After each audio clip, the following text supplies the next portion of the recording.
From New York Times Opinion, I'm Ross Douthat, and this is Interesting Times.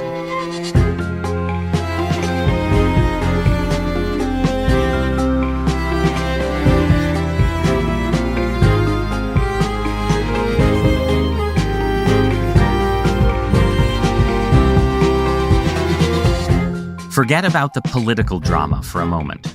What is the actual truth about Jeffrey Epstein? Are there real secrets that haven't yet been revealed? And what's it like to try to pull back the curtain on one of the 21st century's most mysterious villains? My guest today brought Epstein's story fully into the public eye with her dogged reporting for the Miami Herald in 2018. And she'll be our guide through the big unanswered questions that are still with us today. Before we dive in, I just want to note that we recorded this conversation just before, as in hours before, the Wall Street Journal reported on a birthday letter sent by Donald Trump to Epstein, and before the president then authorized the Justice Department to seek the release of grand jury testimony in Epstein's case. So you won't hear us discuss those developments, just everything else. Julie K. Brown, welcome to Interesting Times. Thank you. So for the last couple of weeks, ever since the Trump administration decided it was a good idea to tell the world that there was nothing more to say about the Jeffrey Epstein story, which has not been true, I feel like we've had a lot of these meta conversations about the case, conversations about Trump administration politics, about MAGA infighting, about sort of theories, about conspiracy theories. And I just keep coming back to the man himself and all of the weird questions that, to me, as a journalist and news consumer, still hang over this whole story.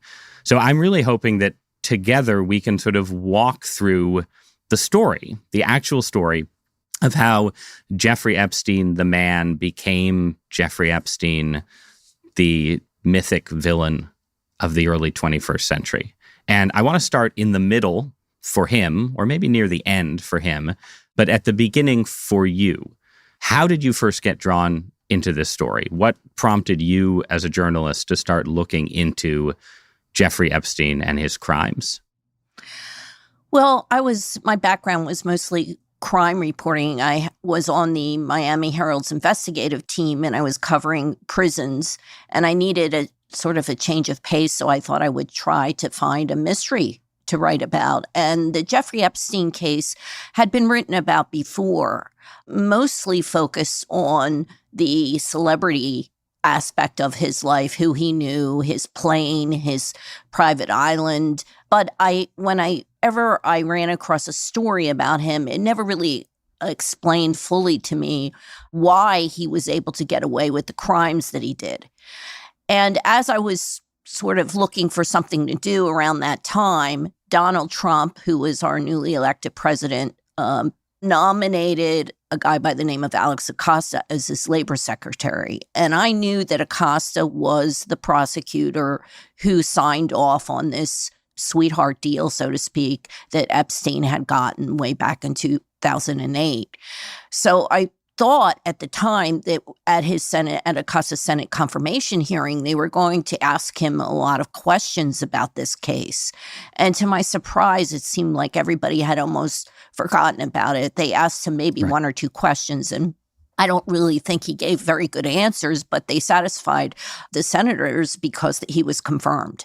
So at that point, I thought, I wonder what these victims, who we knew there were at least a dozen or so, they were children when this happened, but now with the passage of time, they were in their late 20s, early 30s.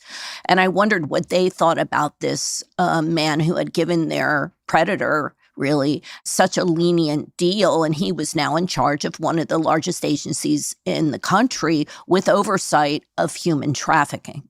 So the story really began as I thought I would do a reaction of the victims to Acosta being appointed labor secretary. But once I started digging into the story, It was like an onion. I found out more and more and more. And it took a long time, quite frankly, to figure out who the victims were because it was so long ago and all their names were redacted from all the documents. So it just kept snowballing. I became really interested in the fact that these girls' lives were essentially ruined, even if they had only gone to his house one time. It affected the rest of their lives. And it was just very powerful, the stories that they were telling me.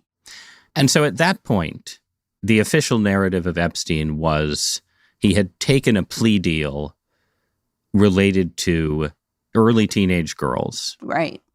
What was the actual nature of that deal?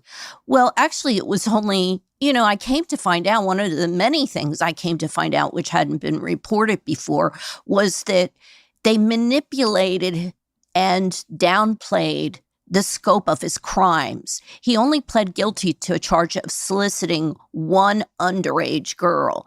And they purposely picked a girl who was a little older so that the crime that was on the books, so to speak, was downplayed.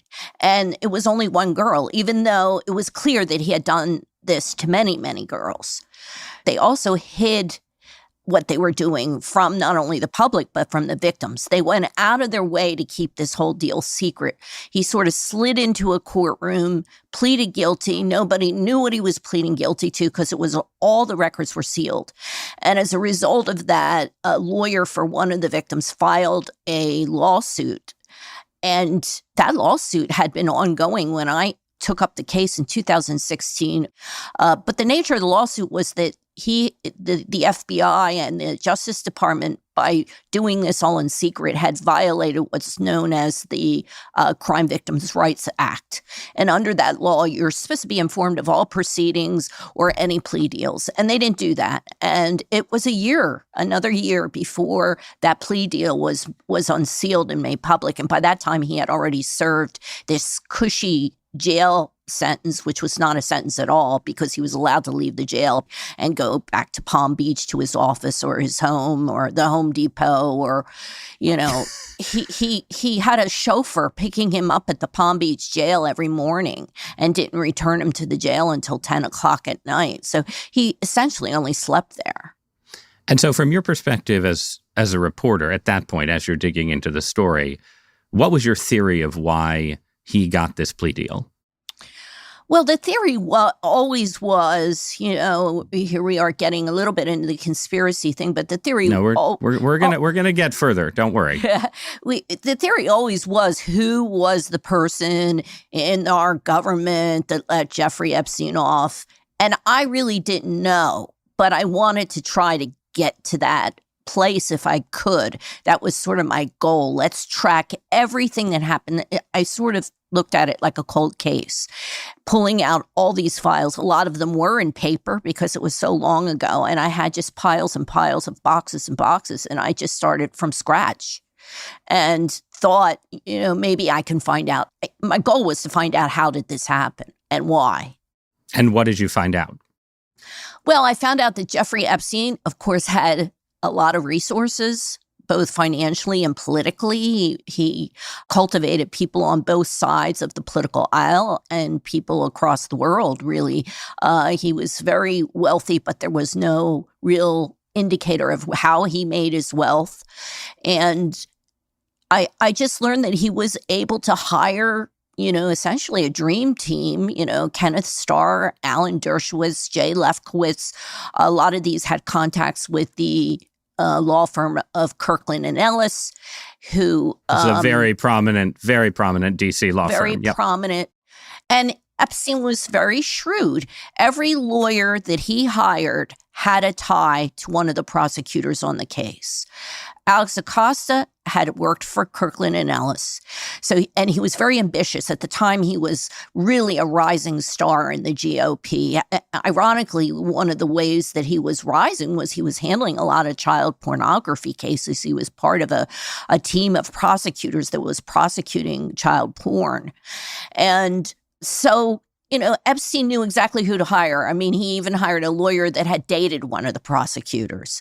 So every single lawyer had a tie to the prosecutors in some way and was sort of, if you're a prosecutor, you want to eventually end up, somewhere in a good law firm and, make more money. So for some of these prosecutors, this was like, having Kenneth Starr and Alan Dershowitz, they were starstruck by some of these lawyers. So in that sense, it looks like sort of insiders and power create a kind of path of least resistance for the prosecution where you get some kind of conviction, but you don't have to end up at war with this legal all-star team spending all kinds of resources. That's right. And they were relentless in their pleadings, in their motions that the prosecutors, of course, had to address. So we were able to get the emails that went back and forth between Epstein's lawyers and the federal prosecutors assigned to the case. And they were very eye-opening because of how chummy they were. How was your weekend? Right. They were working hand in hand, really. They weren't treating Epstein as if he was the criminal that he was. And so just to clarify, he ends up pleading guilty to 2 counts of solicitation of prostitution, one of those with a minor. That's correct. And how long was his sentence? 18 months. But he only served about 13 months, right? Yes. So now you start reporting on the story, talking to victims that were part of the initial prosecution, and then it becomes clear, right, that there were many more victims. Right, because the nature of Epstein's crime was that he would bring one young girl in there. Sometimes, we believe that Ghislaine Maxwell, his accomplice, who was a British socialite, who was his girlfriend at one point, started by recruiting young people from spas in the Palm Beach area, mainly people who worked, young girls who were very pretty who worked at the spas. And then once and she didn't tell them, we want you to have sex with this guy. Right. It was, we want to give this guy a massage. So once they got there and they realized, they go into this mansion and they go up the stairs and they're in this dark room and he comes in a towel and they're in this place and they realize, well, nobody knows I'm here. Who is this guy? They get really upset. So after he molests them, he says, look, you don't have to do this again. I'm going to give you the same amount of money for every single other girl that you bring me. So he had girl upon girl upon girl bringing other girls. And it was a revolving door all day, all night. He was insatiable, really. And it was crazy. They were coming in and out like that, these girls, taking taxis, getting rides. And this is mostly happening. This is happening in Palm Beach. That's correct. At his mansion in Palm Beach. That's correct. And so just for overall numbers, like, I know there's sort of official legal numbers. Your guess is that there are hundreds of girls who were involved hundreds in this in some way? Yes. Yeah. So you do this reporting, and then what are the actual real-world consequences of your reporting? What happens legally to Jeffrey Epstein in the late 2010s? Well, the story got a lot of attention, and at first I thought, this is good. I'm getting recognized for my work. And then I started hearing rumors that the Justice Department was looking at it again. Now, these victims a lot of them had filed civil lawsuits against Epstein over the course of the following decade. A couple of them were still open. But as they were getting discovery for these lawsuits, they were finding out more and more horrible things about what had happened and what Epstein was doing.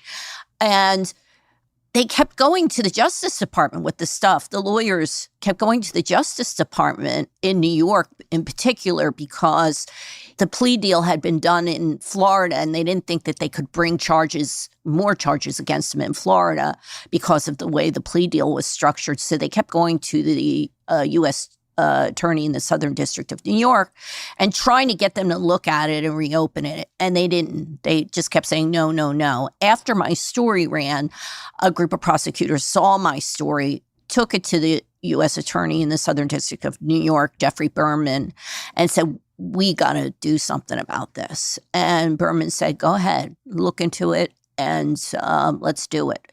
So he was arrested in July. It was like the 4th of July weekend. He was coming home from Paris. He has a home in Paris, and they boarded the plane and arrested him.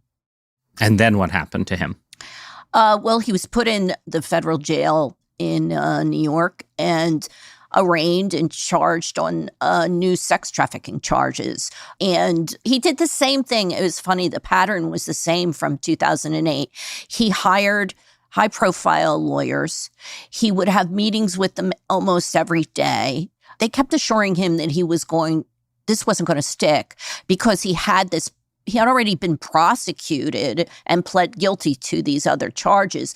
And they felt that this was, in essence, the plea deal would make it so that they wouldn't be able to prosecute him. And I think that they were trying to convince him, look, this is just not going to stick. You're going to get out. But then he tried to get bail and he was refused bail. All these victims showed up at the bail hearing and testified, this is what he did to me. It was very emotional and gut-wrenching. And I think, there wasn't a judge anywhere that probably would have let him out on bail. They said they were afraid for their lives, et cetera. So he didn't get bail. And then what happened? And then one day I was scheduled to do an interview on NPR. Actually, what happened was, let me back up. The Miami Herald had sued to unseal a very important civil case that had been filed between Ghislaine Maxwell, his accomplice, and a victim by the name of Virginia Giuffre. And what happened was on August 9th, they unsealed everything almost everything. And we wrote a story. And I was doing an interview about the files that were unsealed that morning on August 10th when I got on the line with NPR for the interview. They told me Jeffrey Epstein hung himself. And that's how I found out he had died. I couldn't believe it. I had to call I had a source in the Justice Department in New York, and I said, you got to tell me, did this happen? And that's how I found out the next day after we had written this story. Now, I know you're not a prosecutor or a defense attorney, but at the point when he killed himself, what was your perception of the likelihood that he was going to go to jail for a long time? Did it seem like, okay, enough has come out and there's enough victims that he's probably facing a long prison sentence? Or was there still a sense in your mind that he has this high-powered legal team, he has this past guilty plea, he's going to wriggle out of it? No, I thought he was going to wriggle out of it. Okay. I really did. Yeah. He was lining everything up and he had all the resources. And he knew people who knew people, if you know what I mean.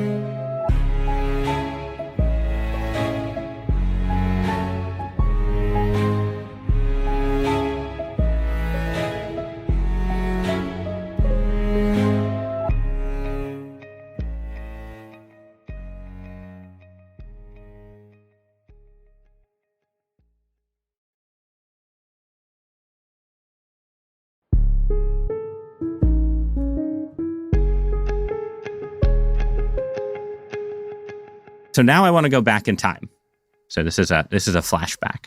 And I just want you to help me through this storytelling. So it's the 1970s.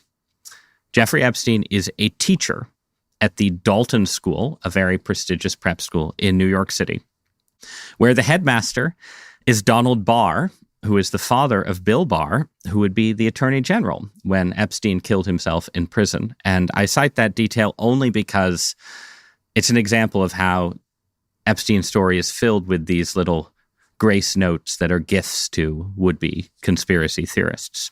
So as I understand the story, a parent there is friendly with him, helps him get an interview for a job at Bear Stearns, the investment firm, as a trader. And then from there, between there and the 1990s, he becomes insanely wealthy. How did that happen?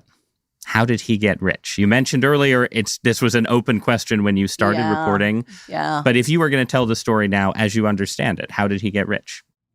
Well, he was a very smart man. He was a very intelligent man, and he was very good. I think that the key to Epstein's real success is the fact that he would find the weak point that anybody had, whatever they needed or wanted, and he would exploit that.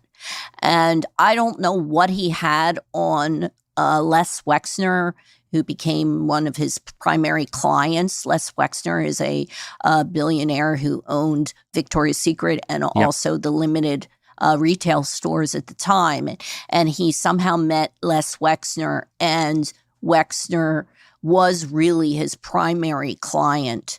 And as a result of that, his wealth just, boomed. But he wasn't just an advisor. He wasn't like Les Wexner's financial advisor. He was Les Wexner's, but he had power of attorney, right? He had like he was effectively like, the hand of the king in Game of Thrones or something, where he's just making any kind of deal for Wexner. That's correct. And in some of the arguments about the mystery of Epstein's wealth, I've seen people say, well, it's a kind of a mystery why Wexner gave him this kind of power. But that does explain how rich he got, right? Wexner is a billionaire, and he, I guess, makes tens or hundreds of millions just off this connection. Does that seem plausible to you? Like, do you feel like the Wexner connection, even if why Wexner loved him is a mystery, suffices to explain how much money he seemed to have by the end of the 1990s, let's say? No, it doesn't make any sense. And it certainly is something that authorities should have investigated. If not back then in the advancing years, they should have looked into it. I always felt like they relied too much on victims to help make their case when they should have followed the money. Right. And he is, again, all of these stories are, when we had our fact-checking team look at the script, they were like, well, this is a supposition, this is secondhand, this is hearsay, right? So you have this narrative before he meets Wexner, starting in the 1980s. He's really good at sort of moving money around in sort of complex international environments. That's right. So one of the, again, secondhand stories is that he does work for Adnan Khashoggi, the fairly famous arms dealer in the 1980s, right? So there's this sort of mythos around him as a kind of fixer. And you said that he was really good at giving people what they wanted, right? And you've seen these stories that are like people would come to him with some impossible problem, allegedly, like, I'm making this one up, right? But, I have a fleet of Mercedes, somewhere in Tibet, and I need to legally get them to Peru. Can you help me, Jeffrey Epstein, right? And so he would sort of come through with these things. But as far as we know from the public record, we're just trying to get at what we know to be the truth. His primary mechanism of getting rich was his connection to Wexner.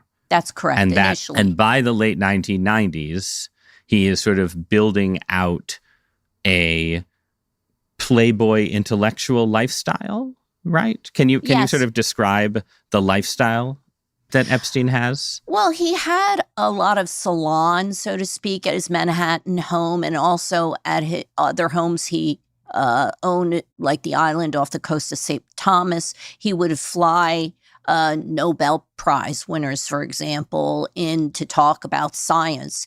He started a couple of foundations and started giving a lot of money away through these foundations. And he really cultivated a number of really high-profile scientists. And he sort of fancied himself as a little bit more of a science and mathematician than I think he really was. But he had so much money, and he dangled a lot of that money. Remember, all these scientists and academics, MIT, Harvard, they usually need money for some of their projects. So he had money, lots of money. So they kind of entertained him or humored him, right? Yes, in some cases, because some of them felt like he was really just full of it, but they were willing to take his money. Do you know what his specific scientific interests were, or specific projects he was interested in? He was interested in all kinds of things involving babies and how they form intelligence, and eugenics and gene research, things like that. And one of the stories that I've read is that he had, sort of transhumanist ideas, but also there were people who would say, he wanted to seed his genetic lineage into the future, sort of not in the same style as Elon Musk and his many children, but with a similar effect, right? That he sort of imagined many children in the future. Yeah, he was going to these gatherings that they had of very wealthy, famous people, and they would talk about all these scientific interests. And that was one that he had expressed to a lot of the people that attended these conferences. But we can say, I mean, as you said already, it's pretty straightforward why scientists and intellectuals were interested in hanging out with Jeffrey Epstein. Initially, it's because he was rich and was willing to fund and donate to universities and donate to research and so on. So that itself is not a special mystery. What about the general cast of celebrity politicians, figures like that, who, rode on his plane, supposedly rode on his plane, ended up on his island, people at the level of Tony Blair, Bill Clinton? We'll get to the Donald Trump connection in a little while. But are these people are also just sort of pulled in by, the normal reality that rich people like to hang out with famous people and vice versa? Like, Right. what's your sense of how that worked? Well, Epstein was donating political money to a lot of campaigns. So, of course, he would attract the kind of people that need political donations. And Clinton was certainly one of them. And even after Clinton left the presidency, there was the Clinton Foundation.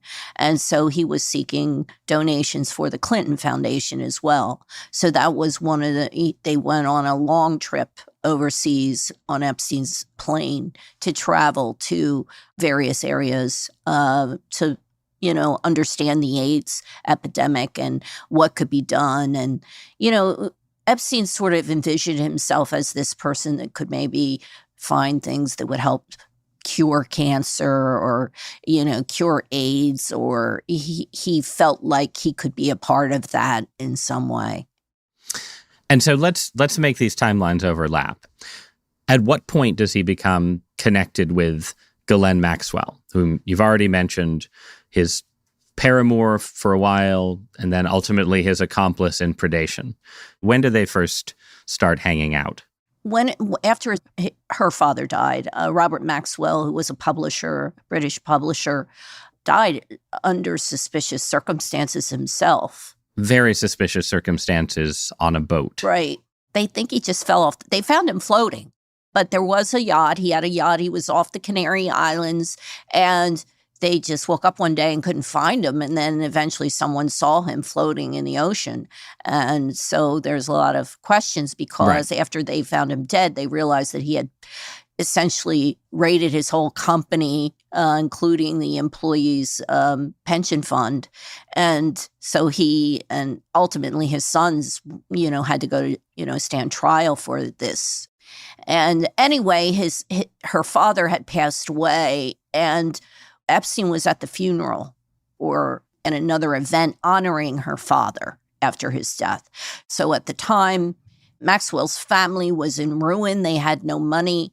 And her mother really was in danger of losing everything. And her mother later wrote a book and explained that there was this New York financier who helped the family. She doesn't name who that is, but there's enough of an indicator there that it sounds like it could have been Epstein that kind of came in to sort of rescue the family and helped provide a house for her mother to live in.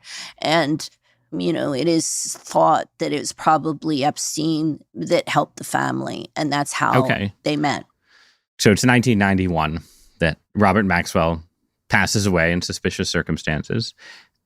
Epstein is there to help his family. Here it's worth noting that Maxwell himself had ties to the Israeli government and to Israeli intelligence operations, I believe. And that's a thread that then also connects to the conspiracy theories. But so you said that Epstein and Maxwell date? That's correct. And then at some point she transitions into this role as procurer for him. At what point does Epstein actually become a serial sexual predator?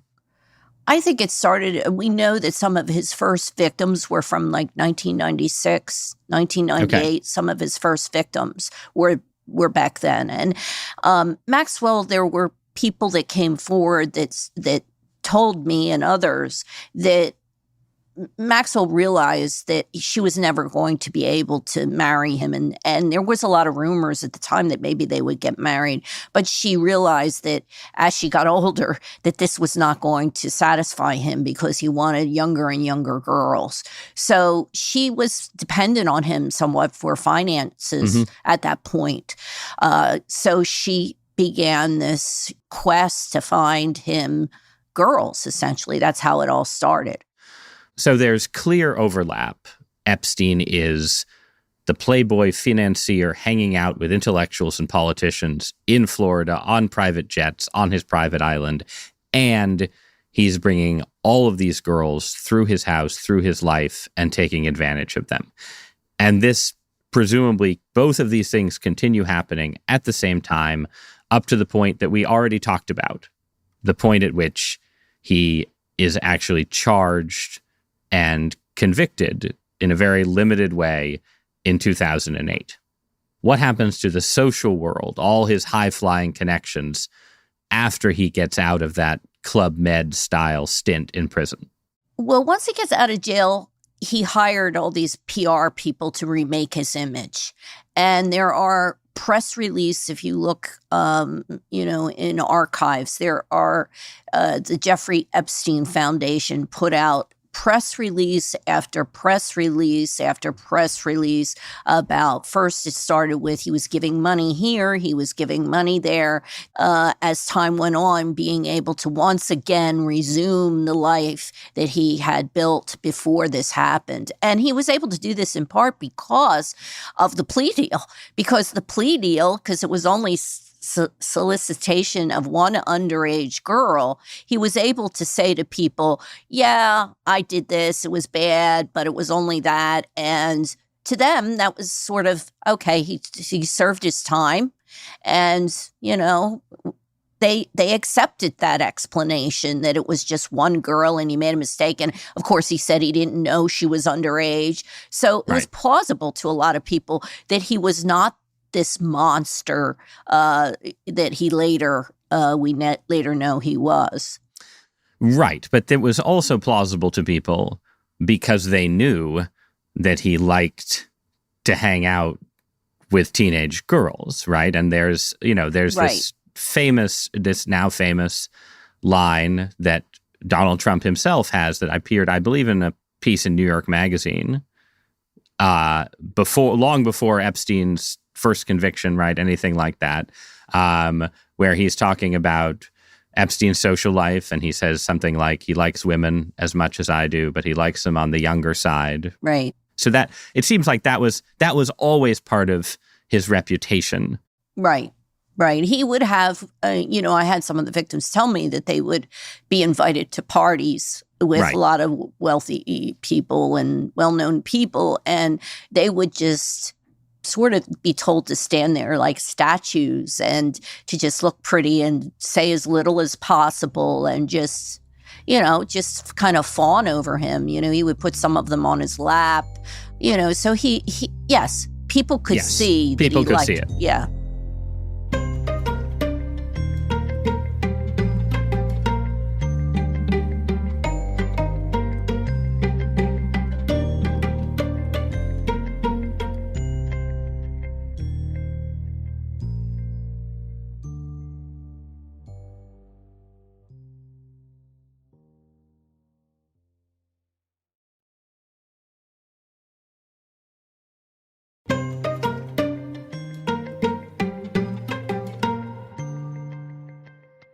Okay, so, and this is, as you're reporting it, one thing to say, right, because this is now a story that's supposed to have been taken up into the vortex of, Trump and MAGA and everything else. But this was a Me Too story. Right. Just Epstein's behavior alone looks like a version of the Harvey Weinstein story, where you have this rich and powerful man who has all this misbehavior and people sort of tolerate it over a long period of time. He gets away with some stuff legally because he has all these connections. And then finally, because of your reporting, because of a changing climate, it comes crashing down. Right, because the Me Too movement happened like right before the story came out. The the Weinstein thing happened and all that. I started working on the project before then, before the Me Too movement, but in the middle of it, the Me Too movement exploded. So it certainly helped the fact that occurred all around the same time. I'm also interested in that because I'm interested in basically the space between what we can say for certain about Epstein and the unresolved mysteries. Right. So if you're trying to take a kind of minimalist view of the story, it's a story about a rich man with connections who gets away with terrible crimes because he has these connections for a long period of time. And it's a story, that makes all the people who knew him look bad for the same reason that everyone who knew about Harvey Weinstein looks bad. But it's not a story at the level of sort of political mythology that Epstein, the story, has reached now.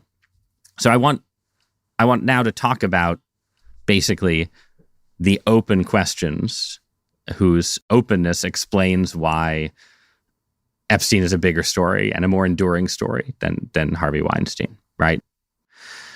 Obviously, one of the core questions in all of this is, were these girls expected to have sex with people other than Jeffrey Epstein? Right.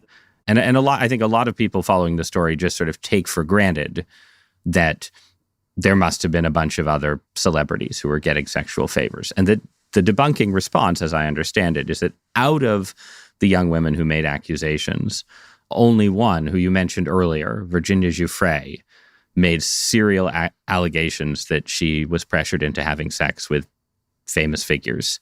And out of the allegations, there was only one settlement. There was no trial or anything, but there was, of course, the settlement with Prince Andrew, where there was a photograph of him together with Maxwell and Giuffre. In the other cases, the men mentioned successfully fought back. Giuffre is dead now. She was very troubled, clearly, and there are reasons to think that she might have been sort of out to get money or get revenge and these kind of things, and reasons to be skeptical of some of her allegations. That is how I understand the case that it was just Epstein. Do you think it was just Epstein? No, it wasn't, because over the years, a lot of women have come forward, and I speak with the attorneys that represent these women quite often. And I was speaking with one yesterday who said that he had a client. She was of age. She was on the younger side, and she was trafficked to a very powerful man by Epstein in Palm Beach. And I believe there were others like that were trafficked to very powerful men. These women are scared to death. They're not going to come forward at this point because look what happened to Virginia. They're just not going to. They're afraid. And so I do believe. What did happen to Virginia? Well, Virginia, she went public and she named names. Right. And as a result of that, Alan Dershowitz was really the most vocal, and he attacked her just brutally at every juncture. Said every time he was in front of a microphone, he said horrible things about her. It was very, very, very nasty. And they ended up. In fairness to Alan Dershowitz, she had accused him of sex crimes. Right. Well, you didn't let me finish. No, sorry. Because I certainly agree that that's enough to drive anybody crazy, especially if you're wrongly accused. And he certainly felt that she had misidentified him. At the same time, Virginia wasn't the only one that accused Dershowitz of this. There was one other victim that also accused him.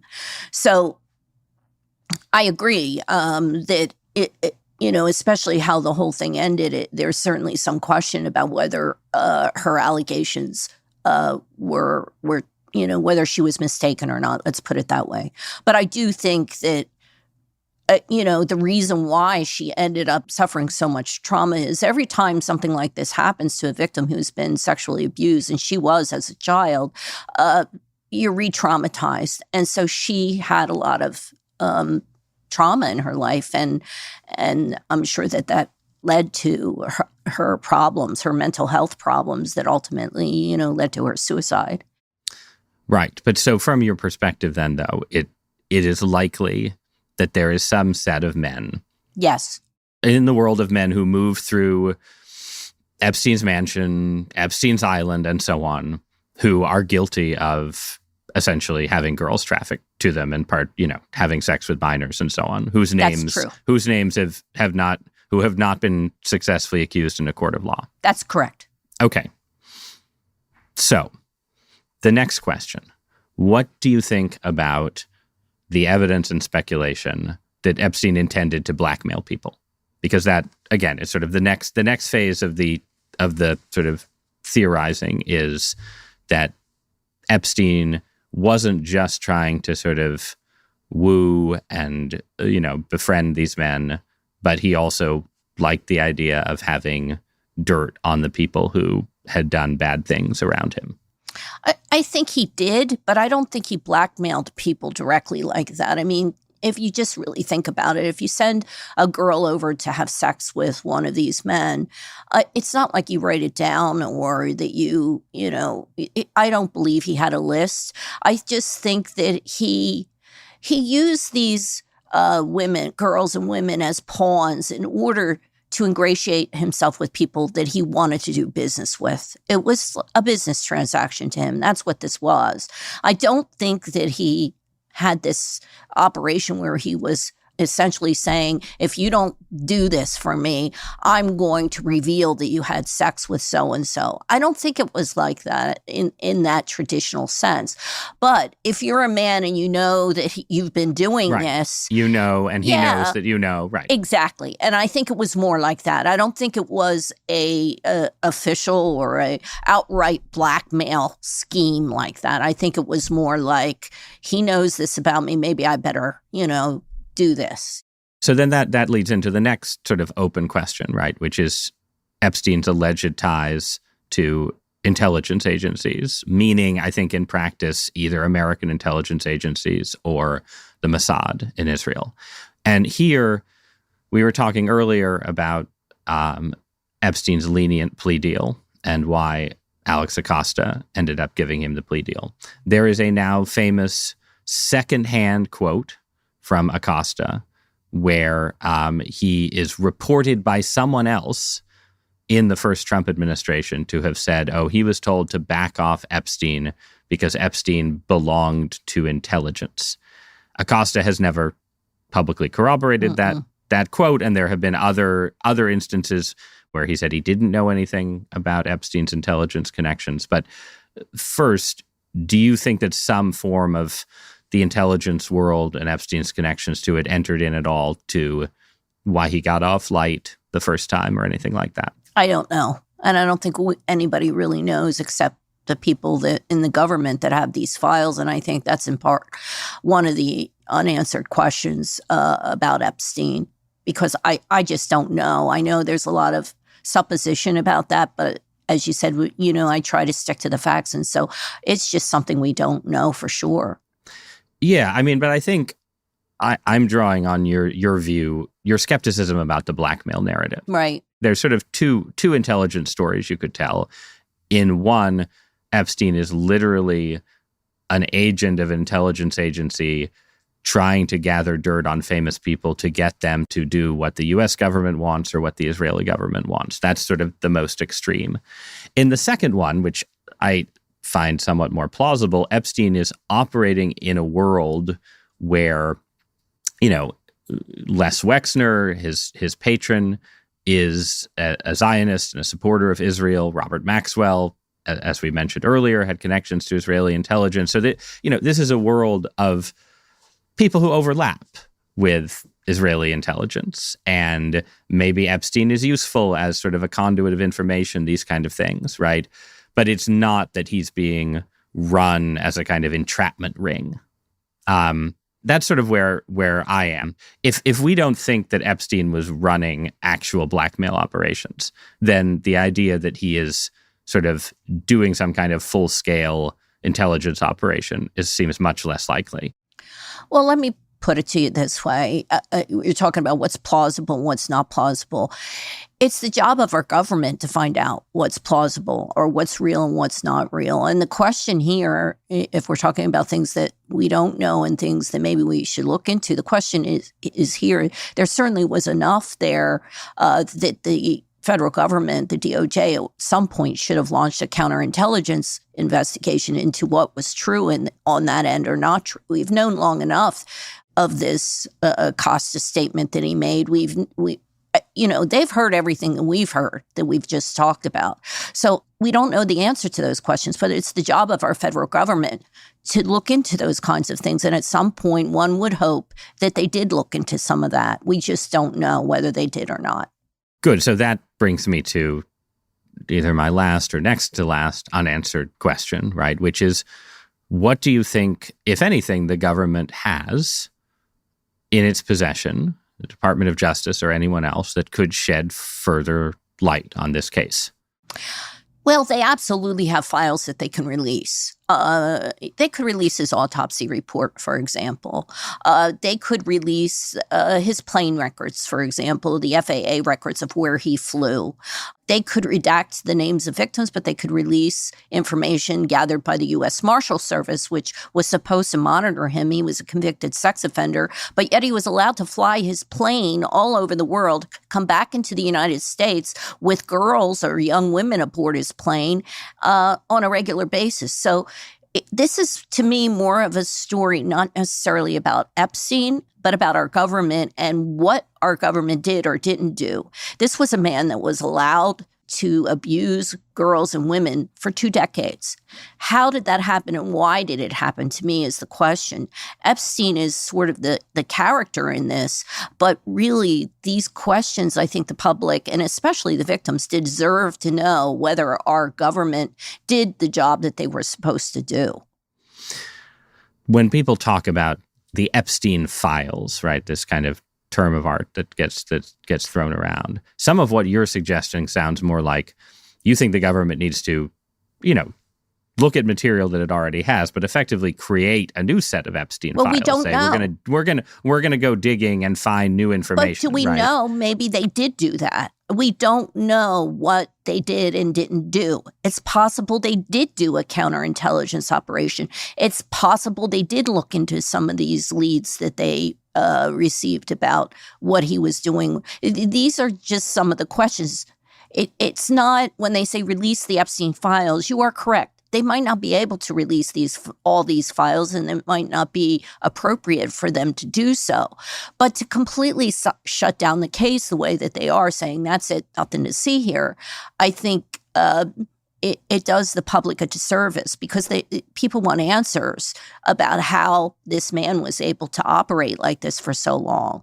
And when you say things could be released that wouldn't be appropriate, that means that there's a set of information and material that involves both victims and maybe alleged perpetrators, That's correct. but also just people who are connected to Epstein, right? That's and correct. There's some of that presumably can't be released without betraying the victims themselves, right? Right. And some of that you wouldn't want to release because you'd be effectively releasing hearsay and rumor about public figures who haven't actually been charged with a crime, right? Those seem like both impediments to some kinds of release that people want. That's correct. But there's still a whole set of information that they could release. For example, the FBI has a lot of files that are there online in their vault, what they call the vault.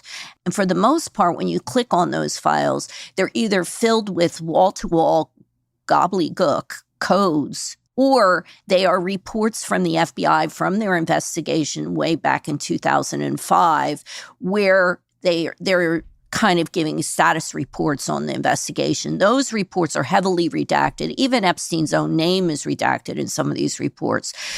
That investigation from back then, what they did and what they knew and when they knew it, certainly some of those files could be looked at again and unredacted so that people can see exactly what happened back then and what the FBI did and didn't do. I just think that this isn't a... Are there similar files from the 2018-ish investigation that could be released? Certainly they would have had to have some files But, remember, Ghislaine Maxwell is appealing her conviction right now. So the reason that, of course, they give for not releasing those case files concerning Maxwell is because that case is theoretically still open. If there were a group of powerful men who abused women together with Epstein, who have gotten away with it, why wouldn't Maxwell have given up some of those men for the sake of some kind of plea bargain? I think for the same reason that probably Trump doesn't want to release the files. I think that it's just a place where nobody wants to go. These are very powerful men, important men, and possibly even, quite frankly, GOP or Democratic donors. But why does Maxwell? We're going to end with Trump. But why would Maxwell care about giving up a powerful Democratic or Republican donor if it would buy her time off prison? You'll have to ask her. She has said we're working on getting her on the podcast. I promise. Good luck. To be honest with you, I think once they got her conviction, that was it. They were, from what I understand from the lawyers representing the victims, they were more concerned about getting Epstein and Maxwell. They never really went there to go after the other people. And so if you don't want to go there and you don't want to do that, there would be no reason. You don't want it. Yeah. So if her lawyers had offered, they would have just said, no, thanks. We're not interested in I don't know for sure. giving evidence against someone else. Right. Okay. I don't know for sure. Okay. And now Trump himself. What do you think? Now, we're going to enter the realm of speculation. But Trump, it's not just that the Trump administration has sort of shut down the investigation or said, well, we've disclosed everything we can disclose. It's that Trump has come out swinging, saying, this is a hoax. This is, he's essentially treating a story that had been taken up by a big part of his own base as a story that he wants to not just sort of ignore, but like publicly discredit. First, what is your understanding of Trump's connections to Epstein? Yeah, and I'd like to stick with what I know. Because, what we know. Yeah. Stick with what you know there. He was friends with Epstein in the 1990s, and they were in the same social circles together. And, we see the video of him at a party at Mar-a-Lago. My understanding is the falling out was two things that led to the falling out. One, that Epstein hit on a member's daughter at Mar-a-Lago, and Epstein was banned from Mar-a-Lago. And the other, once again, Donald Trump is standing up for sexual ethics in America. Right. Yes, that's good. And the other involved a real estate transaction, of course, money, where they were bidding on the same property, very big property. And Epstein lost, and Trump won the deal. And so they had a falling out over that property.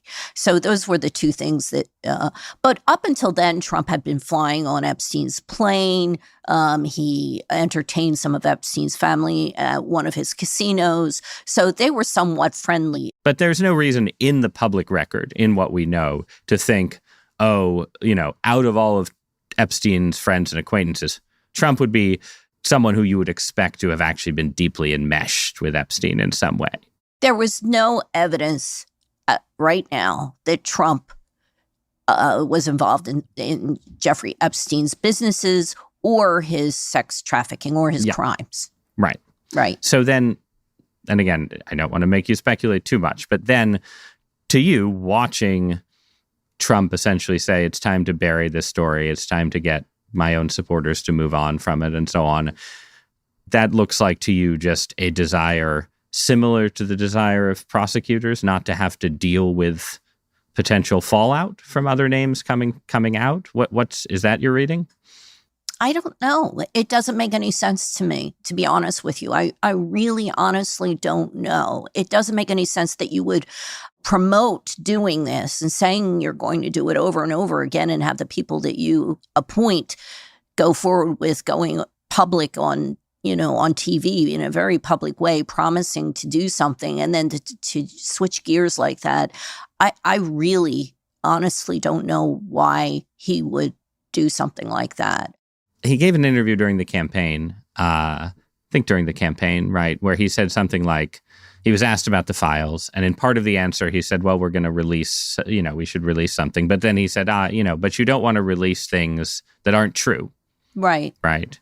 Right. And my perception was always that other people in his coalition were much more enthusiastic about this story, that this was never one of Trump's obsessions. This was something his supporters were obsessed with. So it didn't surprise me that in the end, they didn't want to do some version of even what you're describing and say, we're going to go back and find a bunch of other records to release. That doesn't surprise me. I am surprised, though, by the vehemence of Trump's reaction to the negative reaction. That is something of a mystery.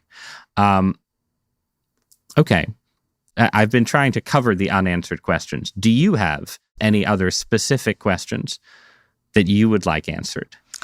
I wish I understood why our government isn't treating this like the crime that it is. It's a serious crime that happened here. I don't think there's any dispute. I mean, this is something that actually happened. This isn't a hoax. This happened to these women when they were very young. And it is surprising to some degree that they're treating this as such a political issue and not treating it like it should be treated, which is as a crime.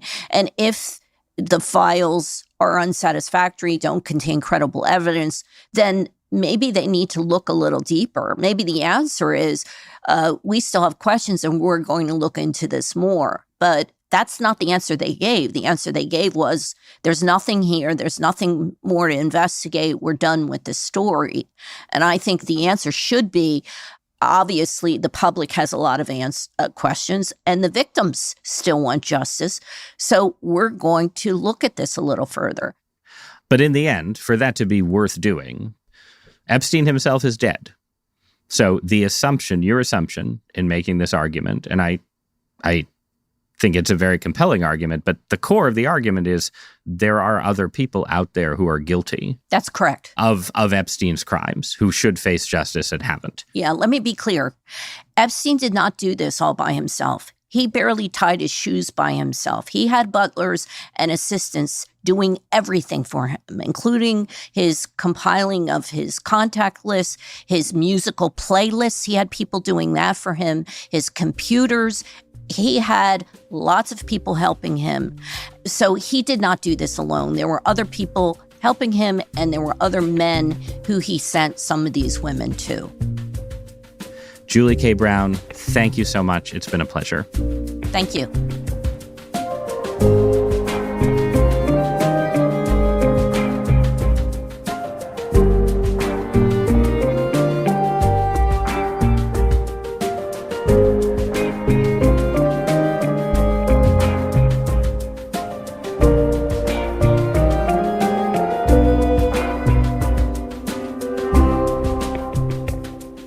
That's our show for the week. If you enjoyed it, please follow this show wherever you get your podcasts. Interesting Times is produced by Catherine Sullivan, Sophia Alvarez-Boyd, Andrea Betanzos, and Raina Raskin. It's edited by Jordana Hochman. Our fact-check team is Kate Sinclair, Mary Marge Locker, and Michelle Harris. Original music by Isaac Jones, Amen Sahota, and Pat McCusker. Mixing by Sophia Landman and Pat McCusker. Audience strategy by Shannon Busta and Christina Samuelewski. And our director of opinion audio is Annie Rose Strasser.